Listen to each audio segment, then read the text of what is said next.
Good morning, Dubai. Welcome back to the Lovin Daily. Happy Sunday. Today we're talking about fake COVID-19 charity cases. We're talking about the fatal bus crash. Dubai family victims of that are pushing forward with authorities. We're talking about Kris, who's been granted the golden visa in Dubai, which is very exciting. And if you turned on the show just now, you'll have seen Simran holding up her breakfast. This is not a sponsored ad, by the way. This is just... Clearly not. Clearly not. No, Simran's... Well... having mush. And Casey's having croissant with some coffee. You make it sad, but there's a deal downstairs. 18 dirham for both. Simran's genius idea is that we now start bringing in breakfast on Sundays because Sundays are hard enough as they are. So we're just going to have a little bit of a... Yeah. As we start the show, what are you guys having for breakfast? Let us know. So next time we're going to eat that for breakfast. Yours is quite mushy, because it's what? Granola and... Granola, Love this. milk, and yogurt. I really love this. Breakfast on Lovin Daily. And Ali's sitting there like, okay, I didn't get the memo. Ali, the only thing he has on his nice new clean table is sanitizer, which I respect, and a big bottle of water. Yes. So now I feel mean. Healthy. I was going to talk about the level of sog in your granola. No, I like it. Yeah, it's it just interesting. feels nice. I like the crunchiness of the granola. It just looks like a Mush. It really does. But you know, a lot of people, like, some people don't recommend that you shouldn't have breakfast, and some people say that you should have a big breakfast. You know, like, eat breakfast like a king, lunch like a something, and dinner like a pauper. I think that is because they say, eat less in the evening. Yeah. Breakfast should be the most important meal of the day. And for some reason, I just tend to skip out on breakfast. I know that. I've heard that piece of wisdom and advice so many times, and yet still, like a banana or a croissant and some yogurt, that would be like my biggest breakfast. Unless it's the weekend, then it's a whole other story. I do Weekends don't intermittent count. fasting. Like I fast. Intermittent fasting? Yeah, at the beginning of the day, and then I googled it 1 second. Breakfast like a king, lunch like a prince, and dinner like a beggar. Just had to Google that. And what did you Google to get there? Breakfast like a king, lunch like a, and then it just came on. But Ali, yeah, a lot of people do intermittent fasting. Like they skip breakfast, like they have an early dinner and they skip breakfast and they just get right into lunch, a heavy lunch. So what do you guys do? What do you guys recommend for a good, healthy lifestyle and maybe some weight loss? peanut butter and brown bread. Peanut butter. And peanut butter and butter toasted. Oh, I love peanut butter on bread. Oh my with a tiny layer of butter before you put it into the grill, and then the peanut butter, and then the butter. Oh my god! Oh my god! You should have a grill in the office. Do your offices have proper kitchens? Some don't even. This is the thing. I think we have a fridge, we have a microwave, and we have a coffee machine. This is why people hate us. I don't want to say that. Well, I think a fridge. If you don't have a fridge, then how are you keeping your lunch A lot of the place where I worked before this, they just had a small coffee station Yeah. where you can make coffee or hot water or tea. They didn't have a fridge. They had a microwave and nothing else. No, I think having those, like having a microwave and having a fridge is It's kind of awesome. essential. Not essential, like it helps the helps. people. Let's see, we're in Hawaii. Everything is so expensive. Well, The food or like just life. Even just Dubai life. is. Are you living or are you on holidays? It's nice. Who knows? Hawaii. We'll jump in to our first story, which is the fact that fake COVID charities are targeting people and you could face 500,000 dirham in fines. I think this is worth noting because Dubai police are basically calling out cyber criminals and they're calling them out publicly because we could be on the receiving end of their scams or of their frauds. Excuse me, fraudsters are tricking individuals. Basically, what Dubai police have said, they put up a video over the weekend. They're pretending they're collecting for charities to do with COVID-19. They're pretending they're collecting for charities, something that will tug at your heartstrings. You donate to them, and they're just absolute scammers. So what they're trying to call out is anyone who is not approved by licensing in the UAE could be liable for fines between 250,000 and 500,000 dirham fines. What's worth noting here is actually people do donate. People do open up online donations in the country. They try and get donations for different things. If they're not approved, they could also still be liable for fines. Oh no. So do check if you're thinking of donating to anything in the UAE. Do check that it's approved by the authorities here, or you could be in trouble and then they could also be in trouble, because I think it's actually happening more regularly than you might think. People are being scammed and duped by these fraudsters. And they said, what the police said was, although the whole world demands solidarity to address current challenges, fraudsters are wasting no time to trick and deceive individuals. Just make sure the fundraising sites you're donating to are legal, because collecting donations without a permit is highly illegal. Oh no. Because I know during the explosion that happened in Lebanon and a lot of the floods and stuff that happened last year and the years before, individuals, they took their own initiative in collecting funds and collecting old clothes and a lot of stuff to send back to their countries. So that is illegal. Yeah, so this is what's worth noting. So yes, there are fraudsters who are tricking us. On the other side of it, there might be people in the community, and this is quite common, to kind of just be inspired to start raising donations. Just be very careful if that's the case, because it is illegal. And you could be, because there was a story a couple of years ago, I think someone collecting for a trip, maybe, I can't remember the exact details, but I think he was climbing a mountain in another country, and he was raising donations here for a charity close to his heart. And he was arrested because it was violating the laws. So as we know in the country, everything is kind of by the book. Everything is regulated for a number of reasons, because there are scammers out there at the same time. So that's what they're trying to stamp out. So just be aware if you are donating online, that could be the case. So maybe have like the place that you're sending it out to and everything written with evidence and stuff. Would that help? Like if there is, suppose, an incident that takes place in your home country and you do want to collect stuff to send back within your community, like clothes and food and all those materials, is there, like, if you have proof of where you're sending it back, do you think that's something that could help? No, because what I think the thing is, you need to have your license by the authorities. So what I would do in that situation is I would get in touch with like the Al Jalila Foundation or foundations here that I already know are approved, and ask them what I can do. For example, they might start collecting for your cause. The Emirates Red Crescent Society here, they're incredible internationally. So if there's a cause internationally that you care about, I would get in touch with already registered charities, because if it's something that you're just going to do maybe for a short amount of time, if it's not like a full-time foundation that you're setting up, get in touch with someone here already that can help you out and see what they suggest, because I don't know. That makes sense. Yeah. But scammers just ruining it for everyone all the time. Like, I got an email the last day after I made my Amazon order, and I know we spoke about this before, and it's just this email scam that I hate, but I made an order on Amazon, and then later on in the day I got an email from a scam place saying, your Amazon order is coming, just pay this $1.99 ship and collect, or whatever it was. And that's how Taz in our office, we've spoken about this before, that's how Taz got done, and it was like hundreds of dirham that she was like, oh, I just need to pay for the delivery fee, $1.99, and then she got scammed. Oh no, so they got her card details and they kept taking money from the card? Was that what happened? So she paid the $1.99, assuming it was just a delivery charge that she hadn't been aware of. Okay. And then they took hundreds of dirham. She's told this to Dubai police, they're investigating. But as soon as you hand over your money, online, you hand over your credit card details, it's quite difficult to get it back. So it was a one-time, they just took out like a one-time amount, but it was a couple of hundred dirhams, so it's not. Yeah. Man, being on the receiving end of it, it's just such a struggle, such a struggle. And I know there are so many companies as well that are like that are scamsters, like full of scamsters. Like the concept is of scamming people, and then legit companies similar to those, they suffer because people have a bad idea of the business and everything because they've had a bad experience. So real companies and real organizations suffer because of scamsters as well. You guys suck. No, but it's so true, because as soon as if you get done once for putting your details in online, it's going to make you really nervous about doing it again and again. But that's how we need to, like, that's how I make most of my orders is online.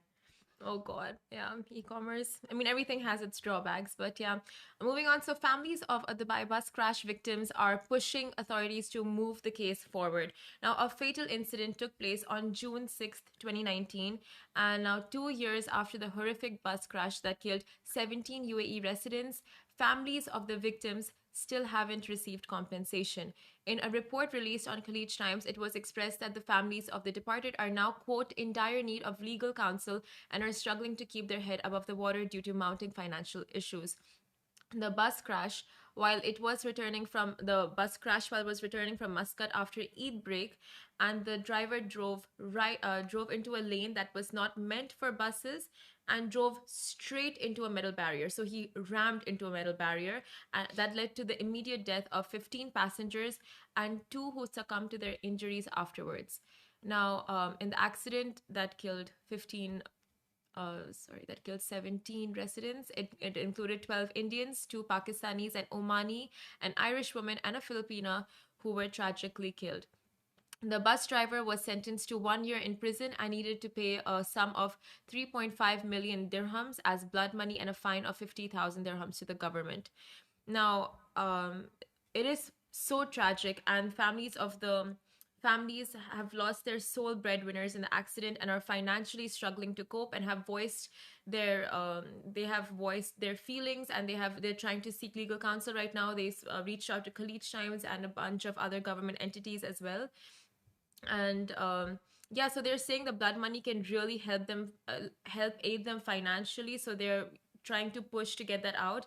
And Sapna, who is the sister of the victim Roshni, who passed away, is even requesting for the barrier to be replaced with one of another metal, so this kind of accident doesn't repeat in the future and doesn't cause anyone else to go through what she went through. So it's super tragic. Yeah, I remember seeing that story in the news when it happened. I think we were all a bit shaken by it, because just the number of fatalities on the roads is scary. Anyway, driving into my roads is scary. And then just seeing that, it was kind of a just like in our face reminder of how tragic these accidents can be. So I really just feel for the family involved. And in terms of, obviously it's a legal situation, so whether or not they'll get it, but I really hope that they get kind of help and support in some way, because when you lose a family member, it's just... Yeah, and especially when they're the sole breadwinner, and so like families, like they've lost their husband, I mean, they've lost their father, their mother, so it's just, oh my God, like these situations happen all the time, but it's just so sad and scary just to think about it and know what they went through. And as you're saying, one of the siblings of one of the victims is campaigning for a different type of barrier, because it sounds like she's just like, I just don't want to see this happen again. Yeah. So hopefully in that regard that something can be done as well, because obviously if we saw that the same thing happen again, it would just be... And her story is so sweet. She also told Khalij Times when she was at the place where the accident took place, she lit up incense, and like just as a small tribute to her sister and all the other victims. It's very no, that's beautiful, and we're praying for hopefully that they get something kind of to repatriate them. Yes, for sure, something to compensate for their loss that cannot be compensated for, but like financially, I'm sure like a little aid can be given, which they will get. We'll move on. On a lighter note, we want to do a shout out to Kris, who received the golden visa just in time for his birthday. This is so cool, super huge. Kris, as you know, is the Virgin Radio presenter of the Kris Show every morning on 104.4. And this came just in time for his birthday, which was yesterday. I don't think that they were matched up, but the fact that it came at the same time is kind of cute. So as you know, the Golden Visa is like highly coveted. They're giving it to entrepreneurs, investors, artists, talented individuals, students who've done really well. And at the moment, it's not something that you can apply for. It's given. People who've basically given back to the UAE. And we're hearing every now and then of, let's say, a massive entrepreneur, businessman, and a name like, which sometimes you don't really recognize the names. I'm like, oh, this is a man from a CEO or something. But Kris Fade got it over the weekend. And I think it's one of the first times it's like, maybe this is a name that you would have guessed. Do you know what I mean? It's like, who is going to get the golden visas? And I don't know, let's say, the massive corporations here, but I do know Kris Fade and I do listen to his show. And in terms of like someone who is so positive and supportive of the community here and of the city here, it was kind of one of those ones that, like, if you listen to his show and listen to how much he gives back to the community and how much he cares about the community, this was expected. I'm sure he wasn't expecting it, but I think everyone else is like, for sure. And the sentiment on all the posts is like, yes, well done. You know how much he actually gives back and he cares about the community. So congrats, Kris. Kris Fade, Kris Fade, Kris. Okay, I thought we were all chiming in. Never mind. You want to do it again? Yeah. Kris Fade, Kris Fade, Kris Fade, Kris Fade. That was such a fail. Oh my god. But yes, Kris Fade, well done. I was a fail, not Kris Fade. But Kris, also, we have a competition up on our Twitter because it's not just Virgin Radio that he does. He also has Fade Fit Tennis Academy, and we have Fade Fit Snacks on a competition on our Twitter right now, which we're closing today. So if you want to win those, you can go onto our Twitter right now. Do we have the Fade Fit Snacks in our office right now? This is the tricky thing. So Kris actually sent them over for us. Yeah. And, you know, like there was like, let's say 4 bags. So then we were like, okay, well, 1 bag went around and the rest, he said he's going to continue sending them because he didn't want it for a competition, by the way. But we just do a lot of competitions. So this is the way they went. So Ali got a bag.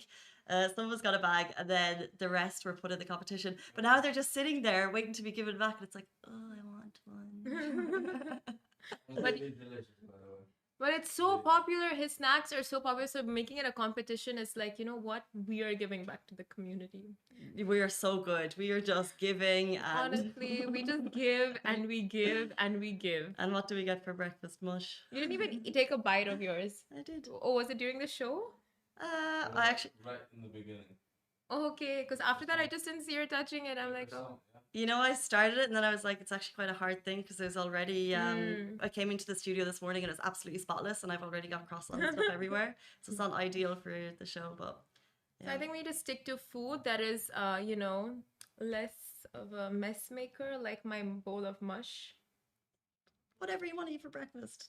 Bowl of mush? What's inside it? Granola, yogurt, and milk. Can I just say, by the way, someone on Facebook, Christian said skipping breakfast is great. Patel said, I love peanut butter with bread. Guys, give us more breakfast options. We're going to keep getting it every Sunday. That's it.